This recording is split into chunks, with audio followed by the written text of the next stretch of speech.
네, 안녕하세요. 네, 제가 하늘빛 우리 교회에 몇 번 왔었습니다. 근데 양복 입고 온 건 처음입니다. 근데 이제 선교 강의하러 한번 두 번 왔었던 것 같고요. 또 우리 선교 담당하신 목사님 뵈러도 한번 왔었고, 또 담임 목사님도 한번 뵀던 기억이 있습니다. 여러분들 청교 축제 기간 가운데 또 저에게 귀한 그 기회를 허락해 주셔서 제가 또 말씀을 나누게 되었습니다. 소개해 주신 것처럼 저는 웩이라는 선교단체에서 국제선교 동원팀의 사역을 하고 있는데요.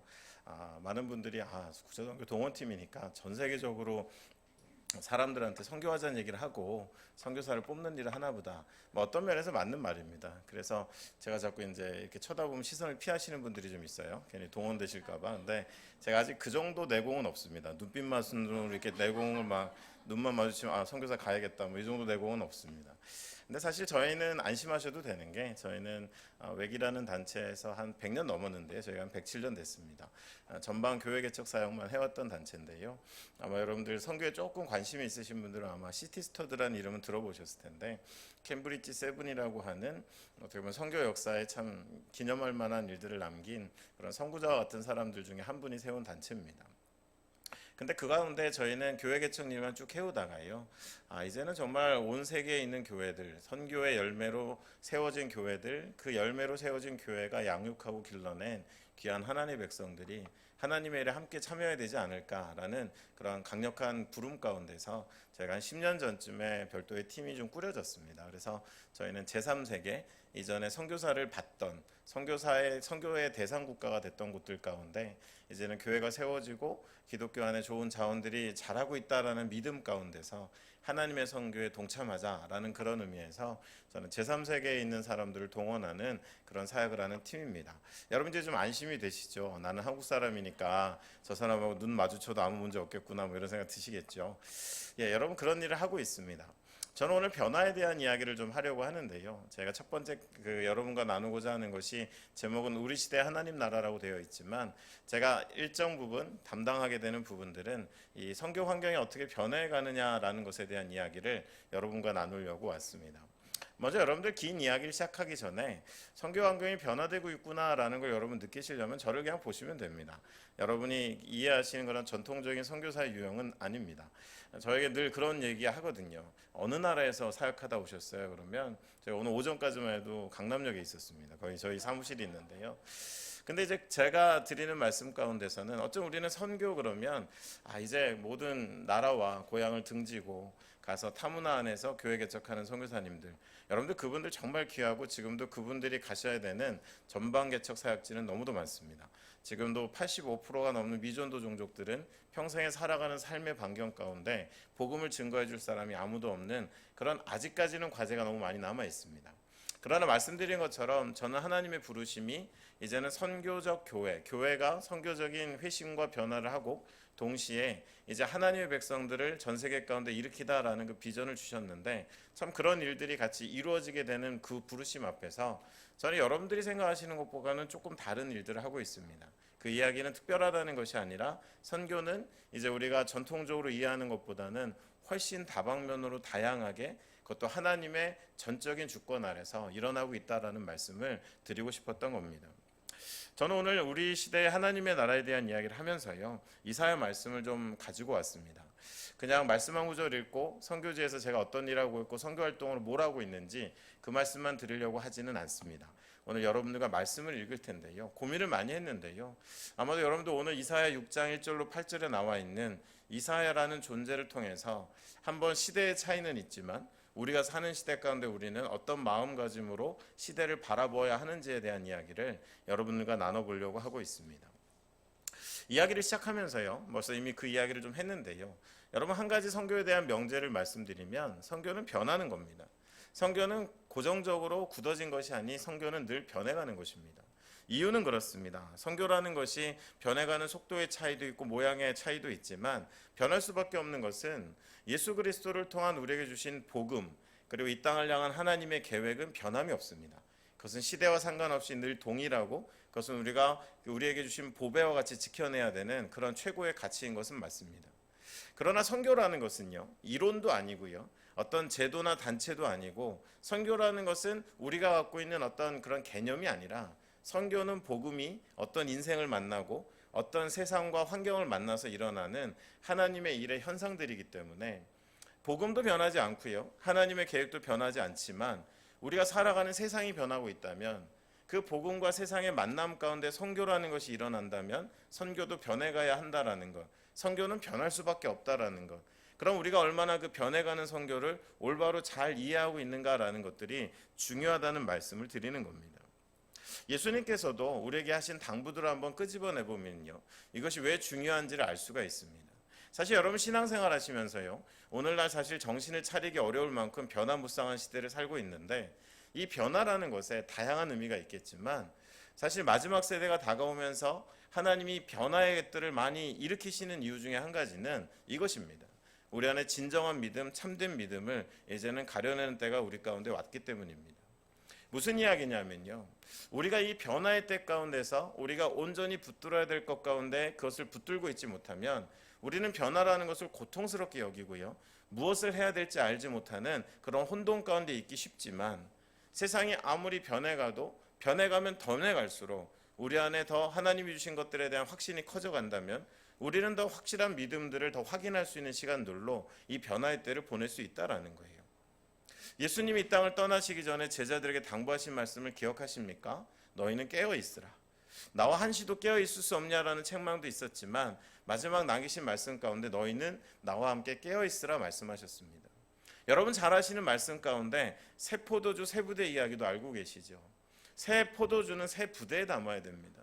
그런데 오늘날 많은 새 포도주, 하나님의 생명의 그런 모든 포도원에서 맺혀진 그 새 포도주가 쏟아지고 있는데 새 부대를 준비하고 있지 못한다? 담아내지 못할 것입니다.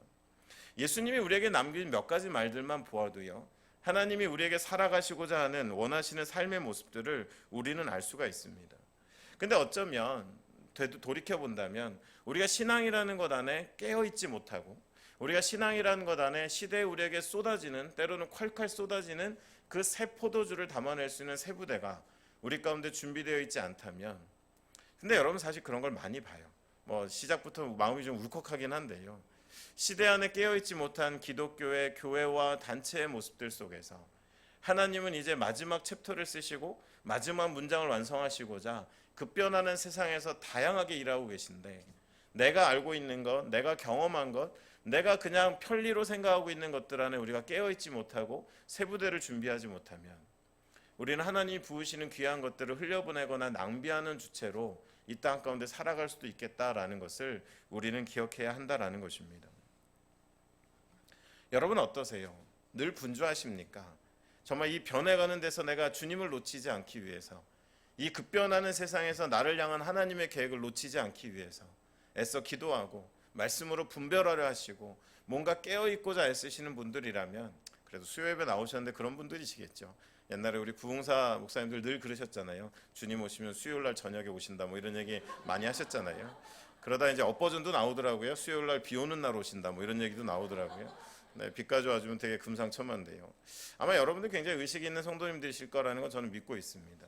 하지만 우리가 행여나 우리 안에 믿고 우리 안에 담겨진 것을, 더구나 하나님의 선교를 그저 굳어진 제도나 이론과 누군가의 사역 활동으로만 이해한다면 우리는 어쩜 콸콸 쏟아지는 새 포도주 가운데 새 부대를 준비하지 못하고 그저 내가 쥐고 있는 헌 부대를 가지고 만족하며 살아가는 사람들이 되고 있지는 않은지, 여러분 우리는 한 번쯤 점검해 보아야겠다라는 것입니다. 2017년도에 나온 책입니다. 제가 강의할 때도 많이 인용하는데요, 축적의 길이라는 책이 있습니다. 이정동 교수님이 쓰셨어요. 한국 사회를 진단했던 책입니다. 거기서 여러 챕터들이 있는데 제 눈에 확 들어왔던 챕터는 실행 역량과 개념 설계 역량에 대한 이야기였었습니다. 한국 사회를 주도해왔던 뛰어난 우리들의 장점, 실행 역량이라는 거예요. 우리 안에 설계도를 주고 모델을 주고 예시를 주면 누구보다 똑같은 걸 빨리 만들고 누구보다 애쓰고 수고해서 그 목표치에 다다르는 것이 한국 사회가 갖고 있었던 강점이라는 겁니다. 실제로 그렇게 생각해 보니까 정말 저희 앞선 세대들은 위대하신 것 같아요. 전쟁의 폐허가 된 나라를 불과 70년 만에 이런 나라를 만드셨어요. 그것에 대해서 우리는 감사해야 됩니다. 근데 이러한 좀 사회가 단순하고 사람들이 같은 방향으로 움직여가는 시대 안에서는 사실 이 실행 역량이 최고입니다. 사람들 잘 때 안 자고 밥 먹을 때 안 먹고 잠 줄이고 못 당합니다. 근데 또 하나의 역량이라고 할 수 있는 개념 설계 역량은 뭐냐면요. 아무것도 주어진 예시도 없고 모델도 없지만 내 안에 있는 근본적인 원리와 내가 놓여 있는 상황들을 종합 분석해서 우리에게 필요한 게 무엇인지 설계도를 먼저 그리고 그것에 대한 실물을 만들어갈 수 있는 능력, 그게 개념 설계 역량입니다. 안타깝게도 한국 사회가 다른 것들은 초고도화됐지만 교육이 따라주지 않고 사회 구조가 아직까지도 좀 선진화되지 못한 가운데서 개념 설계 역량은 상대적으로 한국 사회 가운데 좀 부족한 게 사실입니다. 그럼 어떤 일이 벌어지느냐? 사회가 단순하고 한 방향으로 많은 사람들이 뛸 때는 실행 역량을 가진 사람들이 최고입니다. 근데 급변하는 사회에서는요, 실행 역량만 가진 분들은 좀 당황하는 일들이 벌어지는 게 내가 뭘 해야 될지 몰라서 멈추기도 하고요. 또 때로는 주변의 환경의 변화와 상관없이 그냥 내가 해왔던 일을 고집하는 분들도 있습니다. 제가 여러분 이 설명을 왜 드리냐면요, 이게 일반 사회 얘기였는데 저는 이게 선교 현장에도 접목되기 때문이었습니다. 오늘날 한국 선교가 조금 주춤하고 있어요. 선교사 숫자도 크게 늘지 않고 2017년에 처음으로 통계를 냈더니 선교사 숫자가 제로, 그러니까 퍼센테이지, 그러니까 증가율이 전혀 없는. 그리고 지금 메이저 교단들, 주요 교단들, 연세가 있으신 분들을 뭐라고 하는 건 아닙니다. 그러나 통계적으로 액티브 워커라고 합니다. 현장에서 뛰고 계신 선교사님들의 연령이 점점 올라가서 이제는 주요 교단의 선교사님들의 평균 연령이 55세를 넘어갔습니다. 한국 선교가 좀 주춤하고 있어요. 그럼 주춤하는 이유가 뭘까? 교회들이 헌금이 줄고 성도 수가 줄었기 때문인가? 아닙니다, 여러분. 저도 세계를 다녀보지만 한국 교회만큼 아직도 이렇게 힘이 있고요. 하나님의 일에 열심 내서 헌금도 내고 열심 내는 교회들을 전 세계에 그렇게 많지 않습니다. 아직도 하나님이 우리 가운데 참 놀라운 것들을 주고 계세요. 근데 한 가지 제가 발견하는 원인은 뭐냐? 그거는 실행 역량이 아닌 개념 설계 역량 가운데서 이제 미전도 종족, 교회 많이 세우자, 멀리 가자, 어려운 곳을 가자. 그때는 한국 선교사님 당할 수가 없었습니다. 안식년도 없어요. 저도 저희 대표 선교사님 때문에 지금 10년 사역 중에 안식년 아직 한 번도 못했습니다. 저는 회의 때 안식년 얘기 꺼내면 저런 영성 없는 이런 눈치로 막 보니까 좀 제가 아직 이제 좀 이를 악물고 단체를 그만둘 각오로 이번에 안식년을 좀 하려고 하는데요. 한국 선교단체가 다 그랬습니다. 나 14년째 안식년 안 하자. 이게 훈장이었어요. 여러분, 그러한 시대 안에서 한국 선교는 빛이 났지만 요즘 주춤하는 이유는 지금 선교 환경이 급변하기 때문입니다. 급변하는 환경에서는 개념 설계 역량을 가진 사람들이 필요합니다. 다시 하나님의 말씀을 손에 쥐고 시대에 우리 가운데 오는 선교적 하나님의 사회적 필요를 분별하고 잠시 멈춰서서 우리가 어떠한 것들로 이 나라의 하나님 나라를 이루어가야 되느냐, 이 땅 가운데 그것을 고민하는 시간들이 필요한데 우린 실행 역량이 뛰어난 사람들이다 보니까 아까 제가 말씀드렸죠, 두 가지. 이 급변하는 사회에서 멈춰서거나 아니면 몰라, 내가 하던 대로 할 거야. 그래서 시대에 걸맞지 않은 사역들을 고집하거나. 여러분, 이런 일들이 사실 현장에서 지금 일어나고 있습니다. 그럼 과연 우리가 이런 것들을 어떻게 극복해 갈 수 있을까? 오늘 저는 여러분들에게 그것에 대한 이야기를 하려고 이곳에 와 있습니다. 그러나 저에게 철칙 같은 두 가지가 있습니다. 영어 표현입니다. More information, less action이라는 게 있습니다. 저는 강의 다니고 설교 다닐 때 너무 많은 사역 사례를 들어드리진 않습니다. 아까 제가 안 좋은 발음을 했던 영어 문장은 뭐냐? 정보가 많으면 오히려 액션, 행동이 없어진다는 겁니다. 너무도 많은 선교의 가지수 사례들을 듣다 보면 대단하네, 와 놀라운 사역이야. 근데 나는 아무것도 안 하는 경우들이 더 많더라고요. 들어본 게 많은 거죠. 그래서 저는 사례 얘기 그렇게 많이 하진 않습니다. 두 번째 철칙은 뭐냐? 저는 언젠가부터 외적 자극을 통한 선교 헌신보다는 내적 동기를 통한 지속적 선교 헌신이 귀하다는 걸 발견합니다. 제가 오늘 여러분들한테 센 얘기하고 뭔가 여러분들이 믿겨지지 않는 그런 이야기를 하면 마음속에 이 밤에 좀 찔림도 있으시고 충격도 받으실 겁니다. 저도 몇 개 아이템이 있습니다. 근데 여러분, 그렇게 해서 우리가 이 밤에 놀라고 우리 마음속에 충격을 받아도 내일과 내후에 여러분의 일상에 큰 변화가 없다면 그건 참 공허한 모임의 어떤 영적 유의일 뿐입니다. 하나님 말씀을 좀 봐야 될 것 같습니다. 그래서 그 말씀이 내 안에 늘 있어서 당장의 어떤 화려한 헌신은 아니어도 내적 동기, 부정할 수 없고 부인할 수 없는 내 삶이 점점점 움직여서는 하나님의 나라와 영광을 위해서 내 삶의 걸음이 옮겨지는 내적 동기를 통한 지속적 헌신이 필요한 시대지, 외적 자극을 통한 일시적인 헌신이 우리 가운데 하나님의 열매를 가져다 주지는 않더라는 것. 그게 제 개인적인 두 가지 원칙입니다. 그래서 여러분 고민하다가요, 오늘 그래프도 좀 보여드리고 막 도표도 좀 보여드리고 그러려다가 말씀을 좀 읽기로 그렇게 마음을 먹게 된 배경입니다. 오늘 제가 네 가지 포인트로 여러분에게 말씀을 좀 나누려고 하는데요. 첫 번째, 우리가 이사야의 시대와 우리의 시대를 왔다 갔다 할 겁니다. 첫 번째, 이사야의 지금 이 6장에 나타난 이사야의 인생 가운데 굉장히 중요한 챕터인데요. 여기에 나와 있는 이 역사에 대한 배경들을 조금 알아보면서 시작을 해보려고 합니다. 첫 번째로 우리가 여러분 기억해야 될 것, 지금 이사야는 굉장한 변화의 시대 한복판에 서 있습니다. 그 변화의 시대 한복판에 있다라는 것을 어떻게 알 수 있느냐? 1절 너무 짧아서요. 제가 읽겠습니다. 앞부분만 읽겠습니다. 우시야 왕이 죽던 해라고 되어 있습니다. 자, 첫 번째로 변화의 시대 가운데 이사야가 서 있다라는 이야기입니다. 그럼 우시야 왕이라는 사람이 누구냐? 여러분들, 우시야 왕은요, 굉장히 위대한 왕이었습니다. 남유다가 태평성국을 이뤘던, 그래서 역사 속에서 솔로몬을 뺀다면 가장 첫손에 꼽히는 가장 위대했던 52년이나 통치를 했던 왕입니다. 그 우시야 왕이 죽었습니다. 그 사람이 죽었다는 것이 어떨 것일까? 16세의 나이에 왕의 즉위에서 52년 동안 유례없는 태평성대를 이루게 했던 남유다의 위대한 왕인데요. 그 왕이 지금 세상을 떠났습니다. 이 장면 속에 이사야는 그럼 어떤 사람이었느냐? 그는 선지자라고 우리에게 알려져 있지만 그의 전 직업은 역사 기록관이었습니다. 근데 또 배경을 좀 보니까 이 사람은 아주 훌륭한 사람이에요. 지적인 사람이었고요. 사회적으로 고위직에 있었고 또 종교적인 충성도도 있었고 이스라엘 사람으로서, 유다 사람으로서의 어떠한 결격도 찾아보기 못한 엘리트였고 올바른 사람이었다라는 것을 배경 가운데 우리가 알 수 있습니다. 근데 상황이 녹록치가 않습니다. 국제 정세를 놓고 보면요, 지금 이 왕의 죽음과 맞물리는 시기 가운데 어떤 일이 일어나고 있었냐 하면, 아시리아 제국이 이제 팔레스타인 전역을 점령하기 위한 힘을 길러오고 그 압박을 행사하고 있었던 그런 시대 가운데 있었습니다. 그래서 디글랏 빌레셀이라는 아시리아의 왕이 이제는 계획을 공포하고는 팔레스타인 전역을 내가 점령하겠다라는 또 그 많은 힘을 가졌고요. 그래서 이런 일이 터지지 않아도 남유다에 있는 사람들이 충분히 위기감을 갖고 살아갈 수 있는 그런 시대 한복판에 있었다라는 것입니다. 그 나라를 삼키려고 하는 정복의 힘을 가진 세상의 권력이라고 할 만한 것들이 등장해서는 나라를 위협하고 있는 가운데 이 나라를 지탱해왔던 태평성국을 이루어왔던 우시야 왕이 세상을 떠납니다. 아마도 여러 가지 대안들이 쏟아져 나왔겠죠. 춘추전국과 같이 다음 리더가 누구냐라는 이야기들도 쏟아져 나왔겠죠. 그러나 50년 넘게 통치했던 사람의 부재는요, 전반적으로 사람들에게 시리를 줬고 충격을 줬고 혼돈을 주고 있고 모든 것들이 변할 수밖에 없는 시기 가운데 놓이게 했다라는 것입니다. 그러한 한복판에 어떻게 보면 지도자와 같고 리더십과 같은 위치에 이사야가 서 있습니다. 그런 이사야가 경험해야 되는 이런 변화들, 그 안에 내가 무엇을 해야 되고 어떻게 반응해야 될지에 대한 부분 안에 굉장히 어려움을 겪고 있었다라는 것을 우리가 생각해 볼 수 있습니다. 근데 한 가지 내부 사정으로 들어가 보면요, 조금 더 이것에 혼란을 가중시킨 이유가 있습니다.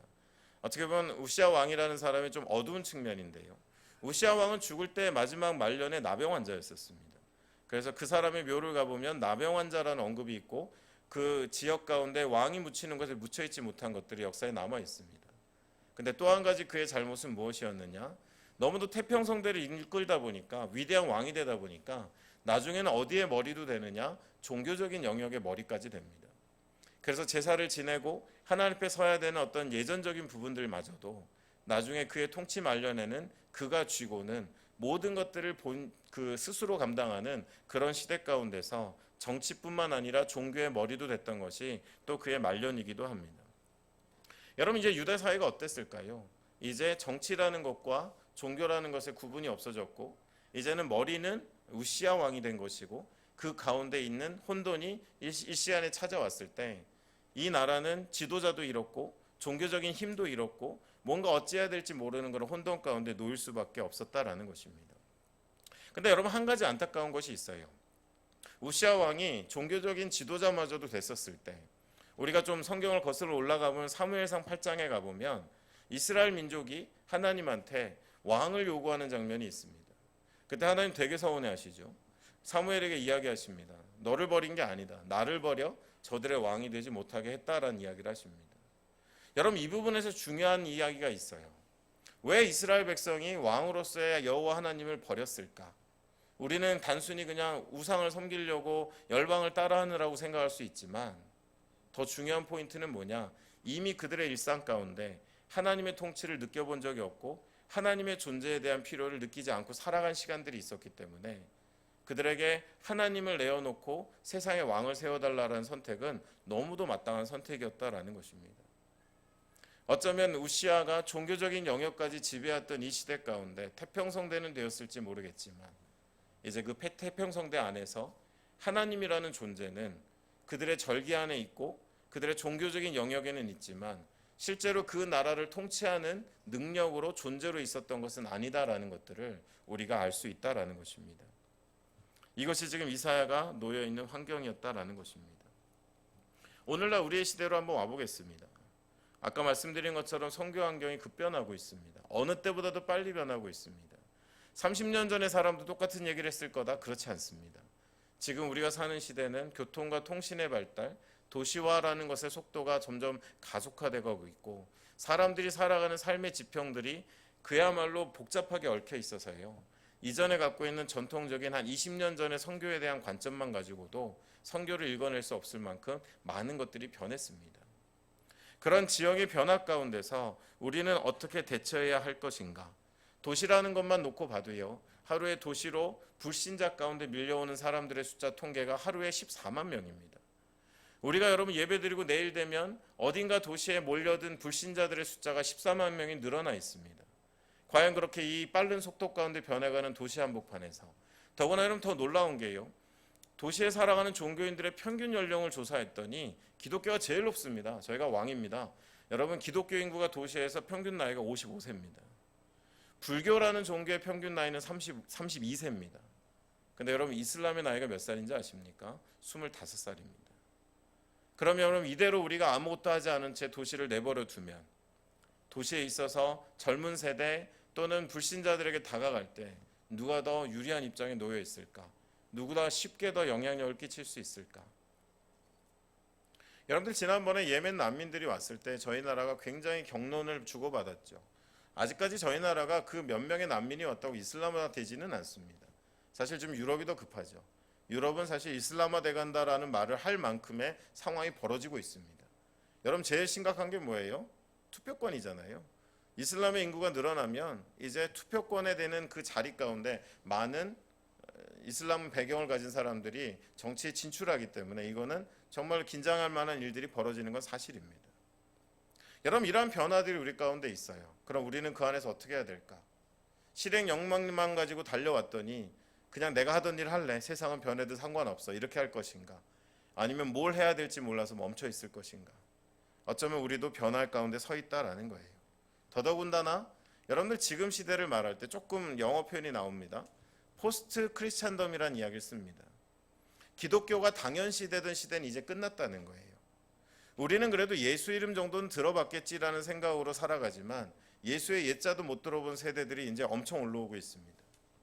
그리고 기독교라는 것이 사회의 기반이라고 배웠던 유럽 사회가 최근에 자주 섞인 이야기가 나오는 것이 난민 사태를 겪고 여러 가지 정치 이슈를 겪으면서 더 이상 유럽을 지탱하는 것은 기독교의 사고방식이 아니라 이제는 자본주의적인 사고방식이고 정치적인 이권 집단이 지배하고 있다는 것을 유럽 사람들이 고백합니다. 여러분 이렇듯이 우리가 마땅히 여기고 있던 기반들이 이제는 완전히 사라져서 우리가 한국에 살아가지만 우리는 선교지 한복판에 있다라고 여겨도 될 만큼 기독교를 당연시하는 문화가 무너지고 있는 시대 한복판에 우리가 살고 있다라는 거예요. 그럼에도 불구하고 우리가 예전부터 이어왔던 유구한 역사 가운데 기독교의 그 모습을 지키면 언젠가 좋은 날이 다시 올 것이다. 마치 이사야 시대 가운데 춘추전국의 시대인데 우리가 좀 버티면 또 다른 우시아가 나타나서 우리에게 태평성국을 이루어주지 않을까라는 사고방식과 같은 거다라는 거예요. 더더구나 여러분 이사야 시대의 이스라엘의 모습이 하나님과의 그런 다이나믹한 만남이 사라지고 종교가 제도화되고 종교와 정치가 일치되었던 시대 한복판에서 영적인 힘을 잃어버린 것처럼 오늘날 기독교가 하나님과의 생명력 있는 만남을 갖고 그분 앞에 임재 가운데 서고 그분의 음성을 듣고 시대를 분별하기 위한 하나님과의 그런 만남이 없다면 어느 순간인가 교회가 제도가 되고 우리의 신앙은 교리가 되고 우리가 하나님을 만나는 방식은 그저 루틴한 우리의 일상이 되어버렸다면 여러분들 이 시대에 이사야가 겪는 이 고통과 우리가 감당해야 될 무게는 원리적으로 큰 차이가 없다라는 말씀을 드리는 겁니다. 여러분들 우리는 그런 변화의 시점 가운데 올바른 시각을 가지고 살아갈 수 있는 필요가 우리 가운데 있다라는 거예요. 근데 여러분 이것을 극복하는 게 굉장히 어렵습니다. 굳어진 생각, 중세 유럽부터 우리에게 이어진 그런 크리스찬덤이라고 하는 기독교 지배 문화가 만들었던 신앙의 양태들, 교회 안에 있고 교회에 있어서의 나의 어떤 삶을 그대로 유지만 하면 아무 문제가 없을 거다라는 소속이 거룩이 되던 크리스찬덤의 그런 시각들, 여러분 그 안에 안주해서는 여러분들 우리가 생명력 있는 하나님과의 만남을 경험할 수가 없다라는 것입니다. 제가 얼마 전에 한 지역교회, 저는 한 번도 그 주제로 부름받은 적이 없는데요, 북한 선교 학교에 강사로 부름을 받았습니다. 그래서 제가 3번 확인했어요. 저를 왜 부르셨어요? 저는 제가 북한 사람이 생겼나요? 막 이러면서 노스페이스인가요? 막 이런 얘기하면서 그랬는데요. 근데 여러분들 가보니까 저를 부른 이유가 있었어요. 어떤 전문 강사가 와도 자꾸 정치적으로 흐르더래요.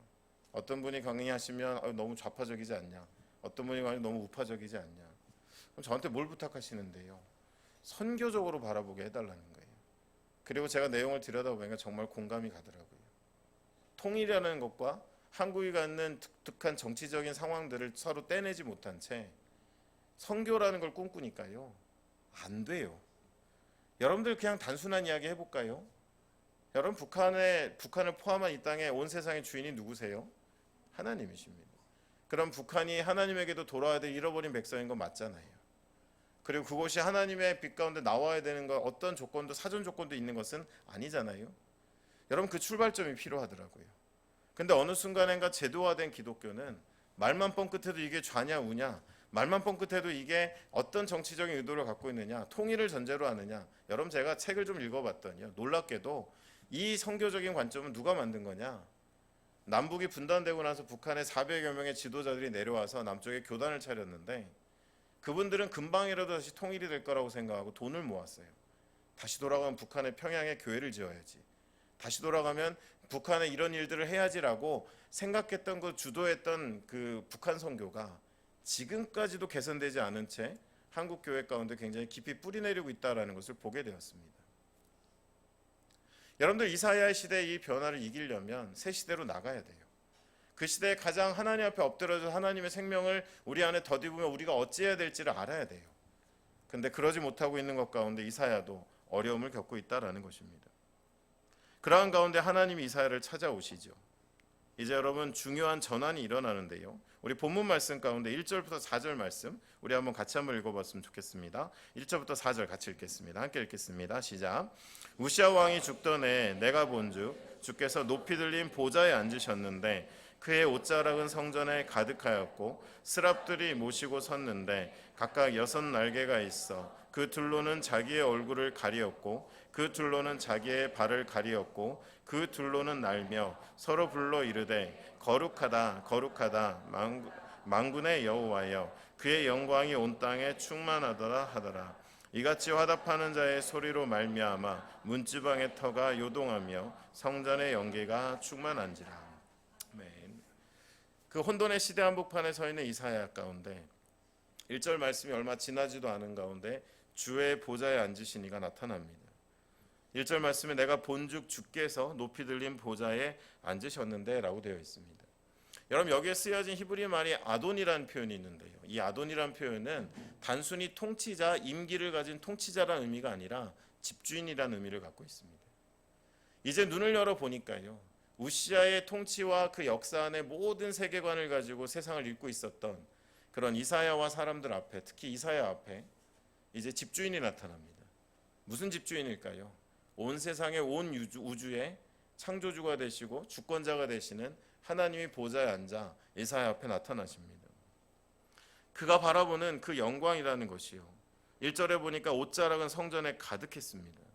2절에 보니까 스랍들이 자신의 얼굴은 그 영광의 강체를 볼 수 없어 가리고 자기의 부정한 발은 가리고 날아다니며 그를 향해 거룩하다 거룩하다 만군의 여호와여 라고 이야기하며 3절에 보니까 그의 영광이 그저 성전만이 아니라 온 땅에 가득한 것이 이사야 눈에 펼쳐집니다. 그리고 화답하는 자의 소리가 있으니 요동하여서는 성전이 연기가 충만한 것처럼 그 안에 하나님의 임재가 가득했다라고 눈앞에 펼쳐진 이야기를 하고 있습니다. 여러분, 이게 왜 중요할까요? 우리가 혼돈이라는 것, 변화라는 것을 많이 경험해 왔죠. 그러나 이사야에게 이것은 굉장히 큰 은혜입니다. 이제 진정한 세상의 주인이 누구인지를 보고 그거를 통해 나타난 그 영광과 그것이 성전에만 있는 것이 아니라 온 땅에 가득한 것을 보게 되고, 그리고 그것이 화답하고 그 사실을 받아들인 그 화답 속에서는 온 땅이 진동할 만큼의 하나님의 임재를 이제 보게 됩니다. 여러분, 이건 종교적인 환상이 아니죠. 그동안 보지 못했던 눈과 모든 지각들이 이 땅에 갇혀있던 사람의 눈이 열려서, 어떤 이들이 이것을 제3의 눈이라고 하고요, 또 이 12세기 스페인에서 호크마라고도 하는데, 새로운 하나님의 실제 하나님의 진 면목 가운데 눈이 열려서 하나님을 보게 되는 이 경험, 여러분, 이것을 통해서 이제 모든 문제가 해결되어져 가는 것들이 이 땅에 등장을 하게 됩니다. 적어도 이 장면을 통해서 이사야가 발견한 것들이 무엇이냐? 세상의 주인입니다. 세상의 통치자입니다. 그리고 또 확인한 것이 뭐냐? 세상의 모든 것들이 무너져가는 것 같고 변화하는 것 같지만 온 세상에 가득한 그분의 영광을 보게 됩니다. 더더군다나 거룩한 무리가 그 영광을 화답하고 받아들였을 때 이제는 그 안에 연기가 가득한 것처럼 성전 안에 가득한 하나님의 임재를 보게 된다라는 것입니다. 여러분들, 세계 역사 속에서요, 선교가 길을 완전히 잃어버린 때가 있었습니다. 1900년대 넘어오면서 열심히 교회가 중세교회를 거치면서 인간이 교회의 머리가 되고 교회가 모든 권한의 최종 권한이 됐을 때 많은 선교 활동들이 일어났지만 그것은 대부분 인간의 선교였었습니다. 우리가 가진 자원과 우리가 가진 우월성을 가지고 선교라는 명목으로, 확장이라는 명목으로 사람들을 정명하고 때로는 해치고 그 사람들에게 우리 것을 강요하고 하는 식의 그런 교회 확장들이 중세 역사 가운데 많이 일어났는데, 여러분, 그 줄기로 선교를 바라보다가 1900년대 들어오니까 사람들이 당황했어요. 기독교 국가라는 독일하고 이태리가 전범이 됐고요, 대량 학살을 이루었고요, 많은 소수 부족들 가운데 교회를 엄청 세워놨었는데 1, 2차 대전이 끝나고 나니까 사람들이 다 옛날 종교로 돌아가고요, 대공황이 찾아왔는데 믿는 사람이나 안 믿는 사람 차이가 없고요.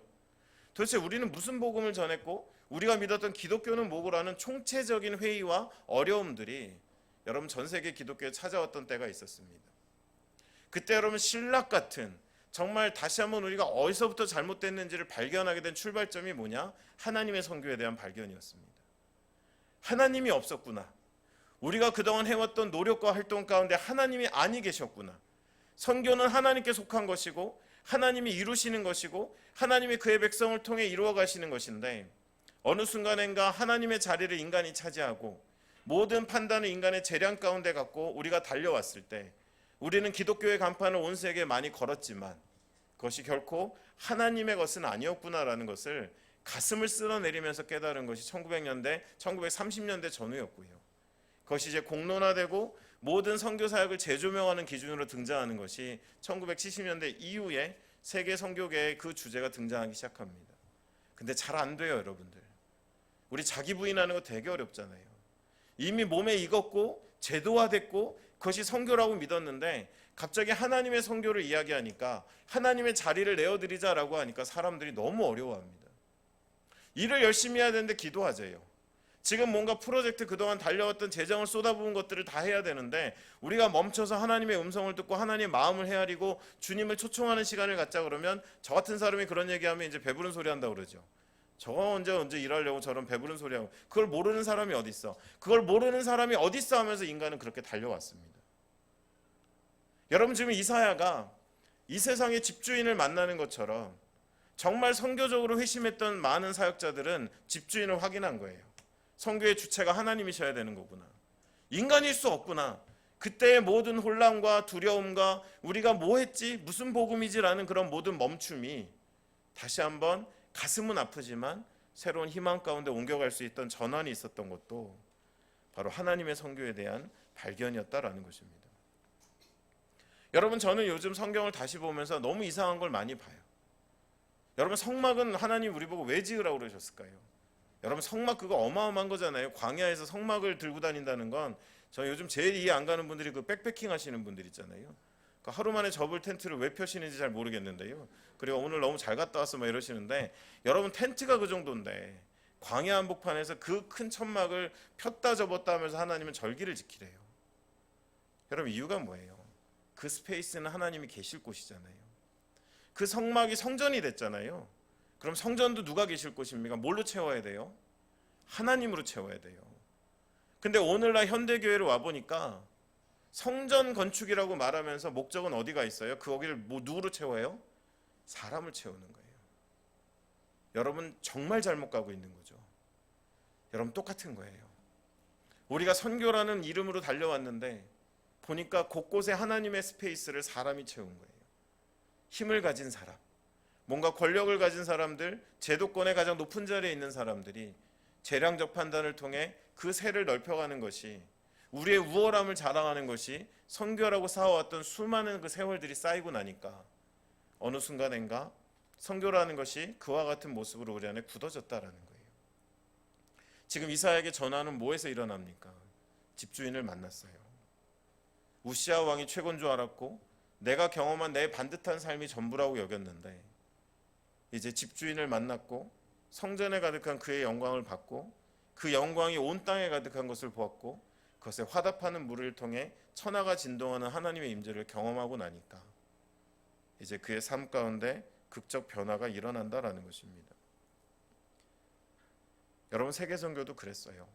이 하나님의 선교의 발견이 저희를 살렸습니다. 선교의 회심이라고 이야기합니다. 다시 하나님의 자리를 회복하자. 우리가 하나님의 계획을 수행하는 자가 돼야지 우리의 계획을 하나님의 힘을 빌어 수행케 하는 자들이 되지 말자라는 그 반성들이 지금도 이어지고 있다라는 것입니다. 하나님의 선교는 첫 번째로 주권입니다. 하나님이 보내시고 이루시는 선교입니다. 그리고 중요한 것은 절대 실패하지 않습니다. 그분의 선교는 순종하지 않는 백성의 통해서 지연될 수는 있지만 실패하지 않습니다. 반드시 약속대로 만물을 새롭게 하시고 이 땅에 하나님의 영광을 회복하실 것이다 라는 것입니다. 그리고 하나님의 선교는 서사입니다. 성경 전체가 그 선교를 이야기하고 있고 역사 전체가 그 선교를 우리에게 전달하고 있습니다. 어떤 지역의 조그만 역사도 아니고 성경의 몇 구절도 아닙니다. 하나님의 선교는 성경 전체가 우리에게 전하는 것, 그리고 하나님의 선교는 인류 역사의 전체에 하나님의 존재 방식이다라는 것이고요. 하나님의 선교는 하나님이 참 고집스러우신데요, 그것이 지연되는 한이 있어도 그의 백성을 통해 이루어 가시는 원칙을 바꾸신 적이 없고요. 그리고 하나님의 선교는 그저 성전 안에 찬양할 때 감동적 고조가 있을 때가 아니라 정말 온 땅 가운데 하나님의 영광이 가득하게 될 것을 우리에게 약속해 주고 계시다라는 것입니다. 바로 이런 하나님과의 만남, 어떤 이는 지성소라고 표현하는 이 만남을 통해서 이제 이사야 가운데 어떤 변화가 일어나느냐, 결론부터 말씀드리면 회심이 일어나는데요, 정체성의 발견이라도 할 수 있습니다. 우리 5절부터 7절입니다. 같이 한번 읽어보겠습니다. 함께 읽겠습니다. 시작. 그때 내가 말하되 화로다 나여 망하게 되었도다. 나는 입술이 부정한 사람이요 나는 입술이 부정한 백성 중에서 거주하면서 만군의 여호와의 신 왕을 배웠음이로다 하였더라. 그때 그 스랍 중에 하나가 부젓가락으로 제단에 집은 바 핀 숯을 손에 가지고 내게 날아와서 그것을 내 입술에 대며 이르되 보라 이것이 내 입에 닿았으니 내 악이 제하여졌고 내 죄가 사하여졌느니라 하더라. 모범적으로 살아왔던 이사야입니다. 근데 하나님이 일부러 거짓말하시면서 비참하게 만든 게 아니라 우리가 이런 존재인지 모르고 스스로의 의에 취해 살아가던 이사야지만 집주인을 만나고 나니까 그의 비춰진 나의 모습은 부정한 자다라고, 내가 정말 살 수 없구나 라는 자기의 발견이 이루어집니다. 그러나 속히 이루어진 일은 뭐예요? 그 모든 부정함과 그의 죄를 정결케 하시는 일들이 바로 이어지는 것을 보게 됩니다. 여러분, 베드로의 반응을 기억하십니까? 밤이 맞도록 고기를 잡고 예수 그리스도의 행한실 앞에 나는 죄인입니다. 저를 떠나십시오. 여러분, 바울의 평생의 고백을 기억하십니까? 나는 정말 죄인 중에 괴수라고 표현하면서도 늘 하나님과 동행했던.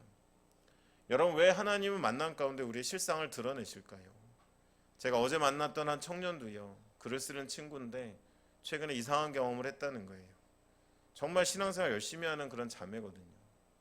근데 갑자기 고등학교 때 그냥 자기가 직접 한 것도 아닌데 누군가를 따돌리는 그런 행위를 하는데 자기가 참여했던 거, 이미 잊어버린 13년이 지난 이야기를 갑자기 기도하는 건데 하나님 보여주시는데 그 잔향이 너무 강해서 내가 이런 사람이었구나, 내가 이런 존재였구나라는 것들에 너무 마음이 아파하는 것들을 제가 들었습니다. 어제 같이 장시간 대화하면서 우리의 불완전함을 깨닫는 게 정말 중요하다라는 이야기를 하니까 의아해하더라고요. 여러분 왜 그럴까요? 하나님 왜 굳이 우리의 불완전함을 드러내실까요? 우리는 매일 하나님을 의존해야 되는 존재가 되는 것이 우리의 최고의 모습이 되기 때문에 그렇습니다. 우리는 자꾸 속아요. 이 정도면 이사야, 역사관, 하나님의 그 왕의 측근, 종교 행위도 하고 선지자의 노릇도 하는 그 사람. 그러나 진짜 집주인 앞에 임재 가운데 섰을 때는 나는 부정한 자구나, 나는 아무런 소망이 없는 자구나. 그러나 그걸 깨달은 사람을 그대로 내버려 두시지 않는 하나님께서 사자를 보내어 그의 입술을 정결케 하시고 이제 쓰기 원하셨던 그 장면이 오늘 가운데 등장합니다. 여러분 회개한다라는 그 이야기는 히브리 말로 슈브, 헬라어는 타브라는 말이 있는데요. 의미가 굉장히 재밌습니다. 언어학자 한 분이 쓰신 문장을 봤는데요. 신이 인간에게 심어놓은 신의 형상, 신이 원래 집어넣은 DNA를 회복하는 거다라고 되어 있습니다. 그러니까 여러분 회개하는 건 뭐예요? 잘못했어요. 제가 어제 그거 정말 후회해요. 이게 아닙니다. 회심하고 회개한다는 건 하나님이 처음 지으신 하나님의 백성 우리 안에 심어놓으신 그 DNA, 우리 안에 주셨던 우리의 형상을 회복하는 거예요. 그 이야기는 뭡니까? 삶의 목적이 변하는 겁니다. 이제 내 삶의 우선순위가 달라지는 겁니다. 내 삶의 가치가 달라지는 거고 내가 사는 이유가 달라지는 게 회심이고 회개지. 그런 전제는 하나도 바뀐 게 없는데 그냥 어제 내가 잘못한 거, 종교적으로 좀 부족했던 것들을 후회하고 고백하는 게 회개가 아니라는 거예요. 지금 이사야에게 일어난 건 뭡니까? 이제 이사야는 더 이상 우시아의 시대의 과거의 이사야가 아닙니다. 이제는 왕을 받고 집주인을 받고 그 안에 깨달은 나의 부정함, 그러나 나를 일으키신 하나님 앞에서 이전과는 같은 삶을 살아갈 수 없는 존재가 된 것이 이사야다라는 것입니다. 여러분들 저는 그런 걸 많이 깨달아요. 제가 정말 되게 지금도 뭐 그렇게 외모만 봐서는 되게 한 30년 사역한 것 같으시죠? 근데 뭐 그렇게 나이 많지는 않습니다. 근데 제가 정말 그 젊은 사역자 시절부터 제가 습관적으로 해왔던 기도가 있어요. 강단에 설 때 또는 사람들을 만날 때마다 영어로 I'm nothing입니다.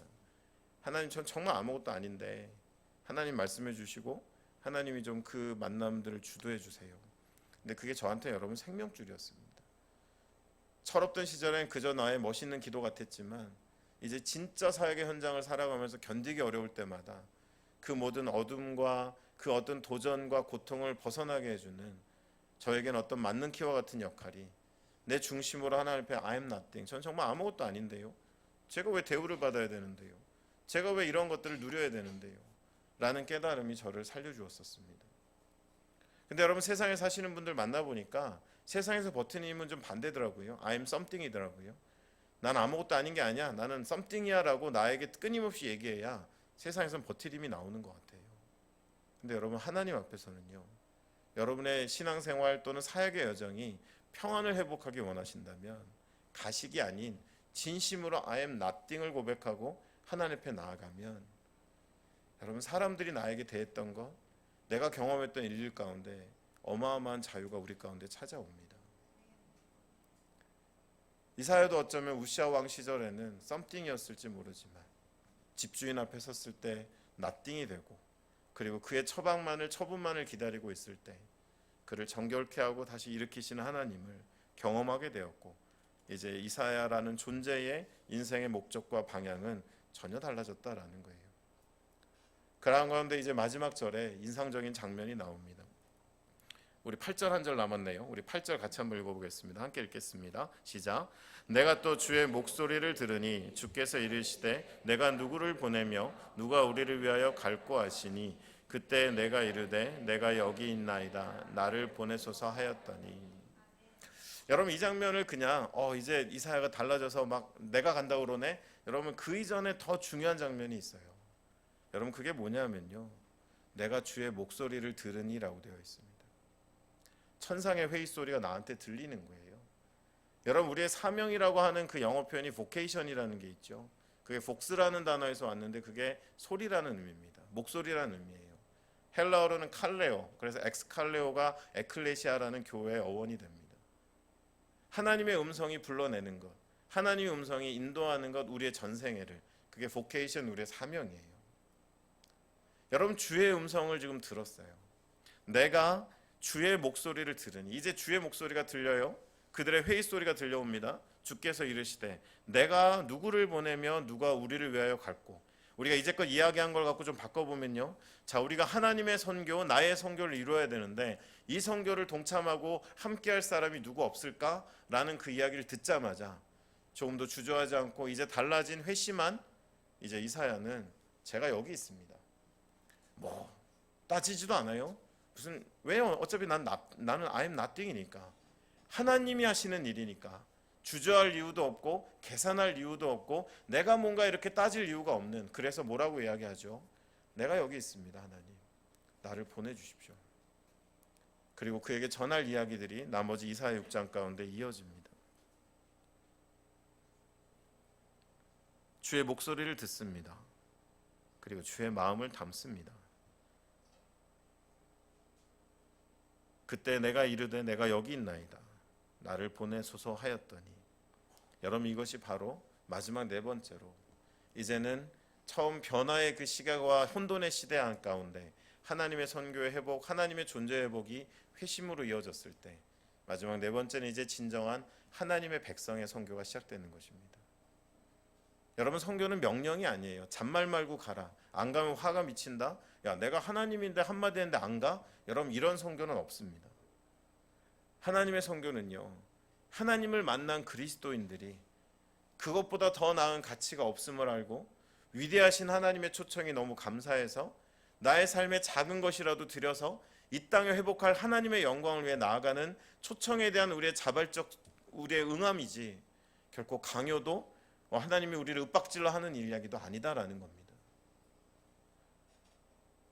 여러분, 지금 이 하나님의 백성의 선교가 이렇게 출발되는 거예요. 하나님의 음성이 들리고 마음이 담기고, 그리고 나는 비록 능력이 없지만 I am nothing이지만 하나님, 제가 갈게요, 제가 그 일에 순종하겠습니다 라고 하는 것. 그래서 하나님 백성의 선교라는 책을 쓴 크리스토퍼 라이트는 우리는 누구이며 무엇을 위해 여기 있는가라는 이 근본적인 질문에 대해서 우리가 답변해야 된다라고 이야기합니다. 여러분, 가끔 저는 이런 질문을 던져요. 여러분, 대한민국에서 하나님이 가장 사랑하시는 교회가 어딜까요? 나오셔야죠. 여기 굉장히 이성적인 집단이네요. 보통 가면 이제 대부분 무슨 본인들 교회 이야기 하시던데요. 여러분, 대한민국에서 하나님이 가장 사랑하시는 교회가 어딜까요? 굉장히 이성적인 집단입니다. 둘 중에 하나입니다. 굉장히 이성적이거나 제 수가 다 보이거나 아니면 목사님 목회가 어려우신가? 네. 물론 여러분의 교회를 사랑하시죠. 피로 값주고 사셨는데요. 그리고 아마 제가 상상할 수 없는 많은 스토리들이 여러분 안에 있으시잖아요. 하나님이 빚어가시는 과정들. 근데 여러분, 특정 교회는 아니지만 저는 정의를 하나 갖고 있어요. 성경의 원리대로 놓으면 하나님이 가장 사랑하시는 교회는 큰 교회도 아니고 돈 많은 교회도 아니고요.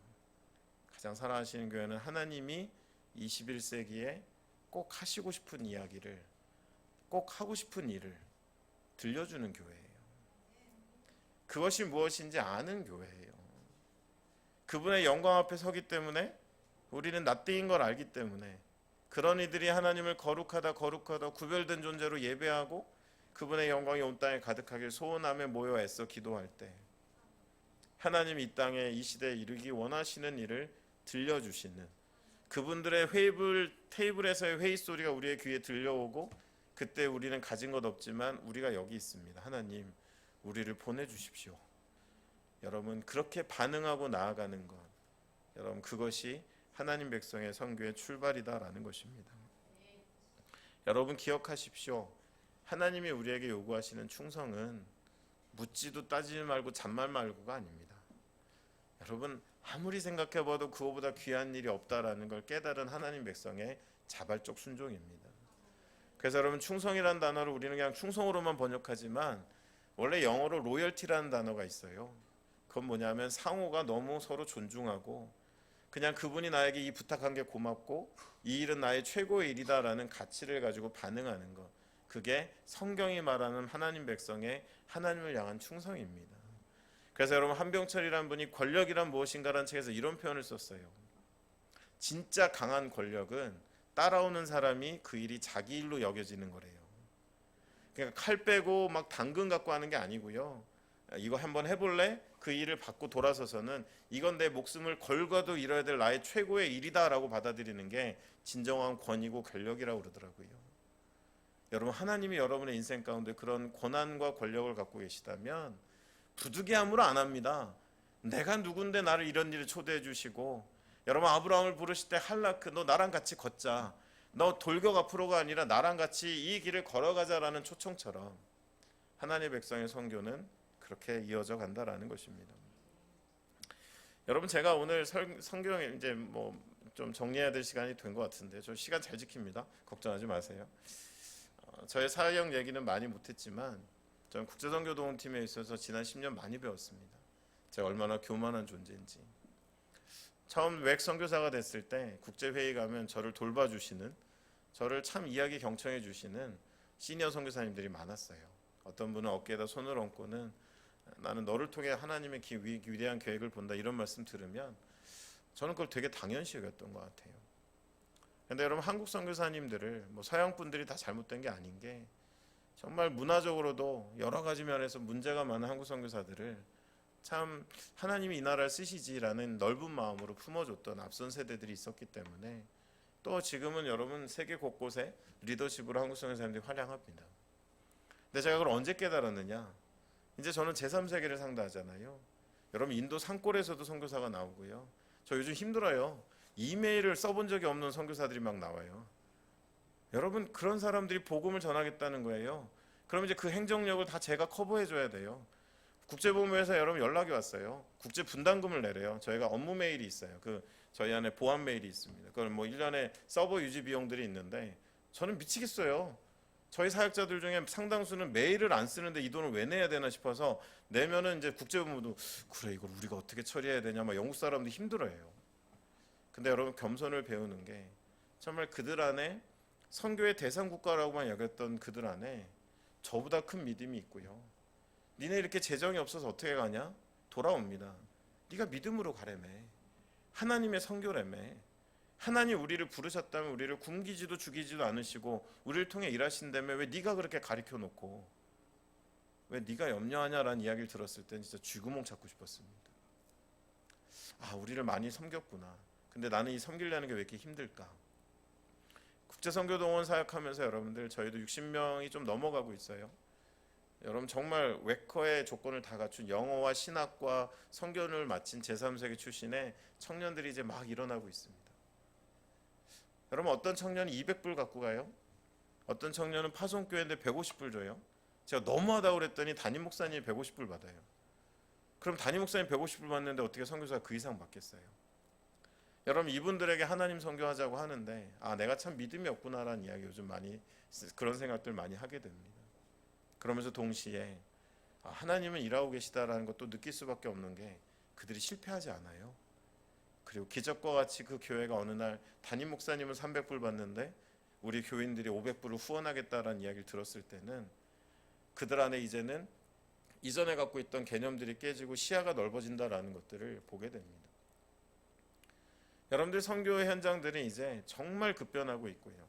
그러나 여러분에게 변해가니까 정신없으시죠? 이런 거 다 따라오셔야 돼요 라고 얘기하지 않습니다. 오늘 이사야 말씀처럼 우리가 혼돈의 시대 한복판에서 여러분, 중요한 건 하나님 앞에 서는 것입니다.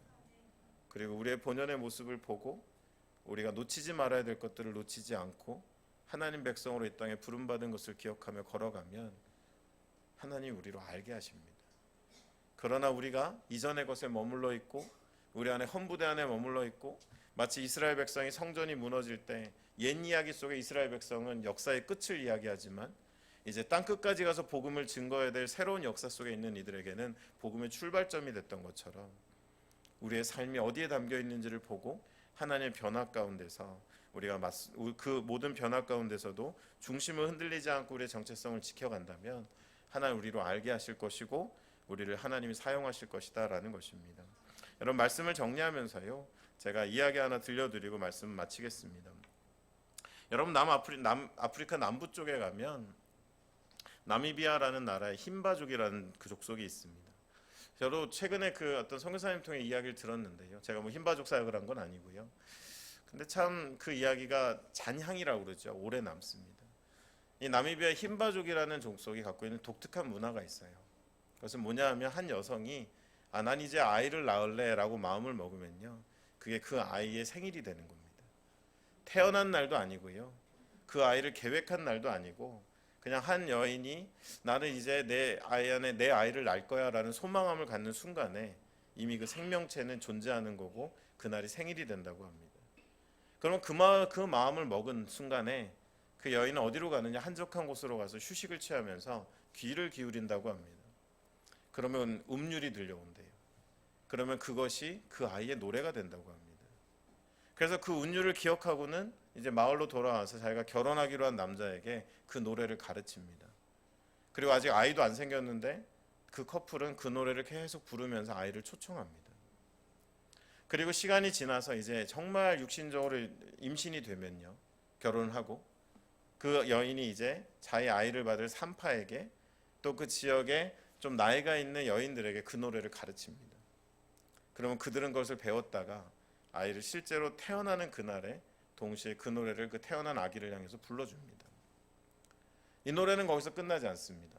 이 아이가 자라가면서 어려움을 겪을 때마다 몸이 아플 때도 마을 사람들은 몇몇이 모여서 그 아이를 가운데 놓고는 그 노래를 불러줍니다.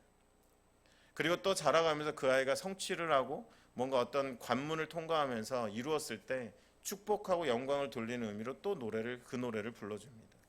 점점 그 노래는 그 아이의 노래가 되는 것이고 정체성이 되는 것이고 평생의 노래가 됩니다. 근데 정말 저 안에 인상적인 게 이거였었습니다. 자라다 보면 사고도 칠 거 아니에요. 그 아이가 범죄를 저지르기도 하고 반사회적인 행동을 하기도 합니다. 그러면 그 종족은요. 야단을 치고 벌을 주는 게 아니라 그 아이를 마을 한가운데로 모셔서는 그 아이를 위해 기도하고는 그 아이의 노래를 마을 사람들이 다시 불러준다고 합니다. 그 이유는 뭐냐 하면 사람을 바꾸는 건 벌을 주고 체벌하는 것이 아니라 그에게 공동체의 사랑을 전해주고 그 정체성을 다시 한번 상기시켜주는 것이 그 아이를 살리는 길이다라고 믿고 있기 때문이라고 합니다. 그리고 중요한 인생의 순간마다 그 노래는 울려 퍼지고요. 그리고 마지막 그 노래가 울려 퍼질 때는 이제 세상을 떠나기 위해 침상에 누웠을 때 그 노래를 기억하는 몇몇 사람들이 그를 둘러싸고는 마지막 그를 떠나보내며 그 노래를 불러주는 것이 그 노래의 마지막이라고 합니다. 여러분, 제가 이 이야기를 마지막으로 드리는 이유가 있어요. 우리가 변화하는 선교 한복판에서 여러분, 사단이 하고 있는 일은 뭔지 아세요? 마지막 세대에 딱 두 가지입니다. 사랑이 식어지게 하고 정체성을 흔들어 놓습니다. 교인이 이렇게 많은데도 세상을 못 바꾸는 이유는 내가 누구인지에 대한 확고한 깨달음이, 그것에 대한 믿음이 없기 때문에 우리는 우왕좌왕합니다. 여러분들, 한 부족이 저는 문명화되지 않은 것 같지만 가장 문명화된 것 같아요. 어쩌면 우리가 더 미개한 것 같아요. 우리는 서로를 향해 이런 것들을 갖고 있지 않아요. 사람을 살리기 위한 것들. 그저 벌하죠. 책망하죠. 그러나 그들은 알고 있었어요. 인간의 본연의 모습을 살려내는 것은 사랑하는 것이고 그의 정체성을 상기시켜주는 것이다. 오늘 여러분들과 마지막 읽으려고 제가 부탁한 말씀이 있습니다. 이사야 12장 1절로 6절 말씀인데요. 여러분들, 우리가 이 부족은 아니지만 하나님이 우리에게 주신 평생의 부를 노래가 있어요. 구원의 노래입니다. 하나님 우리를 어떻게 구원하셨고 그분이 어떤 존재로 이 세상 가운데 계시고 그 구원받은 백성이 그 노래를 통해서 어떠한 것들을 선포하며 나가야 될지, 우리의 평생에 흐르는 노래가 우리가 흰바족이 아니지만 우리에게 이미 주신 것들이 있습니다. 여러분, 변화하는 시대지만 우리 시대의 하나님의 나라는 바로 그 노래 안에 거하고 내가 누구인지 잊지 않고 살아가는 사람들을 통해서 울려 퍼질 것이고 우리의 길을 그릇된 길로 인도하지 않는 하나님의 힘이 될 것이다 라는 것입니다. 오늘 마지막으로 이사야 12장 1절로 6절 말씀 같이 읽고요. 제가 기도하고 마치겠습니다. 이사야 12장 1절로 6절 같이 읽겠습니다. 천천히 같이 읽겠습니다. 시작. 그날에 내가 말하기를 여호와여, 주께서 전에는 내게 노하셨사오나 이제는 주의 진노가 돌아섰고 또 주께서 나를 아니하시오니 내가 주께 감사하겠나이다 할 것이니라. 보라, 하나님은 나의 구원이시라. 내가 신뢰하고 두려움이 없으리니 주 여호와는 나의 힘이시며 나의 노래시며 나의 구원이심이라. 그러므로 너희가 기쁨으로 구원의 우물물들에서 물을 기르리로다. 그날에 너희가 또 말하기를 여호와께 감사하라. 그의 이름을 부르며 그의 행하심을 만국 중에 선포하며 그의 이름이 높다 하라. 여호와를 찬송할 것은 극히 아름다운 일을 하셨음이니 이를 온 땅에 알게 할지어다. 시온의 주민아 소리 높여 부르라. 이스라엘의 거룩하신 이가 너희 중에 크심이라 하실 것이니라. 아멘. 기도하겠습니다.